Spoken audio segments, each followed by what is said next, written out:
عن أبي هريرة رضي الله تعالى عنه قال قال رسول الله صلى الله عليه وسلم من توضأ فأحسن الوضوء ثم أتى الجمعة فدنا وأنصت واستمع غفر له ما بين وبين الجمعة الأخرى وزيادة 3 أيام.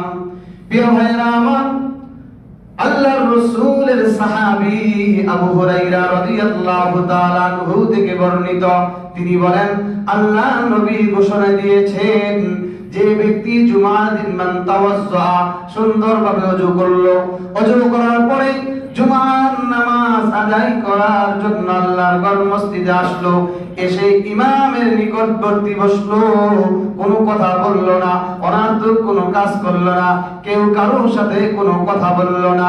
আল্লাহর নবী বলেন, এই যে জুমার নামাজ পড়ার জন্য আমার উম্মতরা আসলো, নবীজি বলেন আল্লাহ রাব্বুল আলামিন পুরস্কার হিসাবে ওই লোকটাকে এক জুমা থেকে পরবর্তী জুমা, নবীজি বলেন ওয়া জিয়াদাতু 3 আইয়াম, আরো 3 দিনে অতিরিক্ত গুনাহ আল্লাহ রাব্বুল আলামিন ওই লোকটাকে ক্ষমা করে দেন। সুবহানাল্লাহ। প্রিয় ভাইরা আমার, বোঝা গেল আমি যখন ওযু করে আল্লাহর ঘর মসজিদের ভিতরে আসবো আর জুমার নামাজ পড়লে আল্লাহ রাব্বুল আলামিন আমার গুনাহগুলোকে maaf করে দেয়, ঠিক কি না বলেন?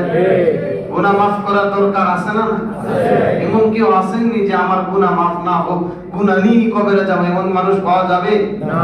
যে লোক নামাজ পড়ে সেও চায় জান্নাত, যে লোক নামাজ পড়ে না সেও চায় জান্নাত, যে হারাম খায় সেও জান্নাত চায়, যে সুদ খায় সেও জান্নাত চায়, ঠিক কি না বলেন? এজন্য গুনাহগুলোকে maaf করে কবরে যেতে হবে। 2 নাম্বার জুমার নামাজের ফজিলত, আপনি পায়ে হেঁটে হেঁটে আসলেন, সকালে গোসল করলেন, কোন যানবাহনে উঠলেন না, আপনি পায়ে হেঁটে হেঁটে আল্লাহর ঘর মসজিদে আসলেন, এসে ইমামের নিকটে বসলেন, চেষ্টা করলেন, চুপ করলেন, কোনো কথা বললেন না, আপনার জন্য কি ফজিলত নবীজি বলেন قال رسول الله صلى الله عليه وسلم من غسل يوم الجمعة واغتسل وبكر وابتكر ومشى ولم يركب ولم يبغ كان له بكل خطوة عمل سنة أجر صيامها وقيامها.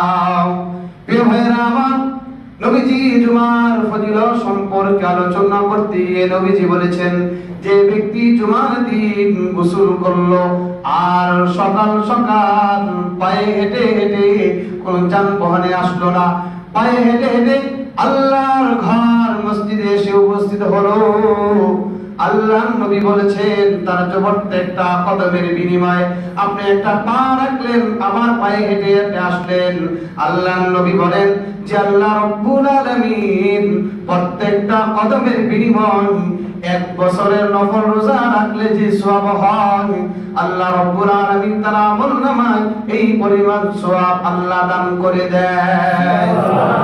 সুবহানাল্লাহ। আমার জীবনের শুধু তা নয়, সিয়ামিহা ওয়া কিয়ামিহা, সারা রাত দাঁড়িয়ে দাঁড়িয়ে নফল নামাজ পড়লে যেই সওয়াব হয়, আল্লাহ বলেন 1 বছরের সেই নফল নামাজের সওয়াব আল্লাহ তার আমলনামায় দান করে দেয়। এজন্য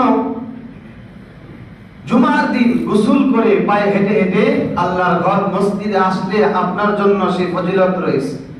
3 নাম্বার ফজিলত, নবীজি বলেছেন আমরা সবাই